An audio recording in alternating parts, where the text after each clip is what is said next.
هواي حكينا عن عطلات بالقناة واغلبهم كانوا رجال او ذكور، بس هالمرة راح احكي على امرأة اللي اسمها عنود الاسمر. ماكو بشر ما يعرفها، واللي يعرفها يعرف انه هي تشتغل بملهى وكاتبة بحسابها الشخصي الفنانة عنود الاسمر. خل اعطيكم نبذة بسيطة عنها. واحدة بنت ليل تشتغل بالملاهي وتغني ويا الراقصات مثل ام اللول اللي تم اعتقالها ذاك الاسبوع، وصراحة تستاهل لان هي هم عطل، واذا طلعوها فانا اغسل ايدي من وزارة الداخلية. اتمنى نخلص من هاي العطلات باسرع وقت. والمهم هذا مو موضوع. نفس ما قلت سابقا عنود الاسمر بتليل وتشتغل بملهى، وطبعا ما مسمينا ملهى، مسمينا قاعة، وللاسف اسمها فيكتوريا. والست عنود الاسمر يوميا تغني بهالقاعة ويا نماذج رخيصة وحرامية بهذاك المكان اللي اسمه الملهى الليلي طبعا. وهي تفتخر بشغلها وعلى اللقب بنت الليل اللي حصلته من هذا المكان. ونفس ما قالت بهذا اللقاء وتبريرها السخيف، يعني انت بتليل؟ احنا كنا شباب وبنات اللي داخل هاي القوقعه اهل ليل. لا حد يقول لك انا مو بتليل وانا مو ابو ليل.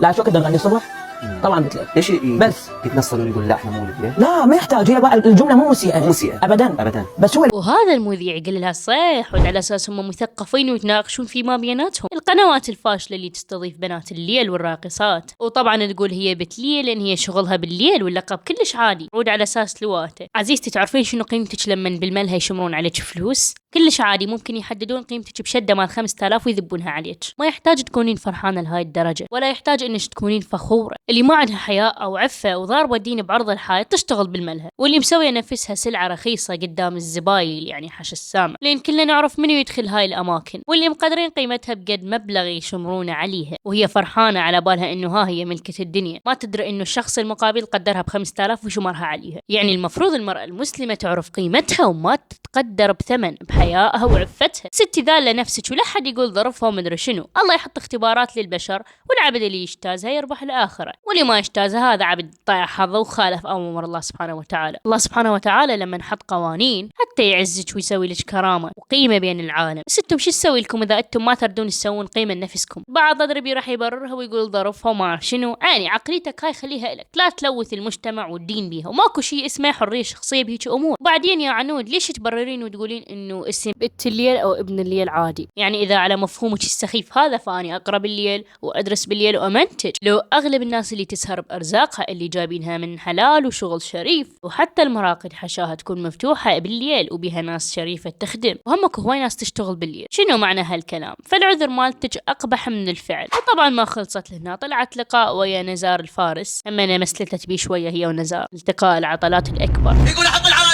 عندي زاب واني لا شربه، هذاك العشق 5 سنين عاشق لقح. هذا تجعلي ايه هذا ايه تجعلي قال لي اكو هواي جماعه انخانوا انعافوا. هذا اللي كذا مشروب. نزار شبيك الخاطر دينك؟ شبيك شنو عود متعجب منها لين تغلط مثلا؟ يعني ايش متوقعها مثلا ساكنه جامع وانت واد ماكو عطل مستضيفه وانت اعطل منه؟ ولو ما استبعدها منك لين انت مره من المرات سويتها، استضيفت مغني وخليته على اساس ياذن. فمن هاي العقليه وقيس. لا فوقات برر تقول لا انا على مود البنات غلطت. يعني شنو السوالف هاي؟ همين طلعت ترند العنود واغانيها السخيفه، والاطفال يحبونها على بالهم انه هي شخصيه وكذا، ويشوفون اللي تسويه شيء عادي. لا اسمع فت سالفة، أكثر الناس تكره أم اللول وتحب عنود. يقولون أم اللول ترقص وعنود تلبس لبس ساتر. مش بيكم انتم؟ ترى عنود هم عندها فيديوهات لابسة قصير، وبعدين انتم عرفتوا شغلها وركزتوا على فستانها الطويل أو رداناتها. يمكن كانت لابسة طويل لأن عندها عيب خلقي مثلا، أو هي عاجبها ما يتعلقوا على مدحك ما الستر مثلا. شنو انتم مثلا سميتوها مستورة وشعرها هذا طالع ومكياجها يعني لأن لبست ردان قدستوها؟ يعني ترى هي أم اللول اثنيناتهم يشتغلون بنفس المكان. رجاء لا تمثلتون، وعقلياتكم هاي المريضة عزلوها عن المجتمع وروحوا تعالجوا افضل لكم. مو بس هذني مشهورات عندنا، لا اكو هواي مثلن مشهورات، مثل ايناس الخالدي وتيسير العراقيه. وهاي تيسير العراقيه موضوع ثاني، هم انا بتملها بس ما اعرف الى اي مستوى راح توصل. وعندنا مثلا الزعاطيط اللي عندنا مسوينها فد قدوه وكلش معجبين بيها، ويسوي لها ميمزات وافتارات ويمدحونها. تخيل يعني بتملها تصير مشهوره وتتسمى فنانه، تطلع بلقاءات همين ويحبونها الزعاطيط اللي اعمارهم ما تتجاوز 12 13 سنه، يعني إلها صخول باختصار يتبعونها. وهمنا اكو جهات اعلاميه استضافتها وما ادري ايش يحسون يعني صراحه. وطبعا لهنا خلصت كلامي. لا تنسون تتابعوني انستا لان هناك هواي اتفاعل، و6000 مره قلت لكم تابعوني على انستا وما حد يتابع. راح اسوي حلقه تعتمد على الانستا هناك لان راح اسوي بيها اسئله واجوبه. وبس لهنا خلصت الفيديو، مع السلامه.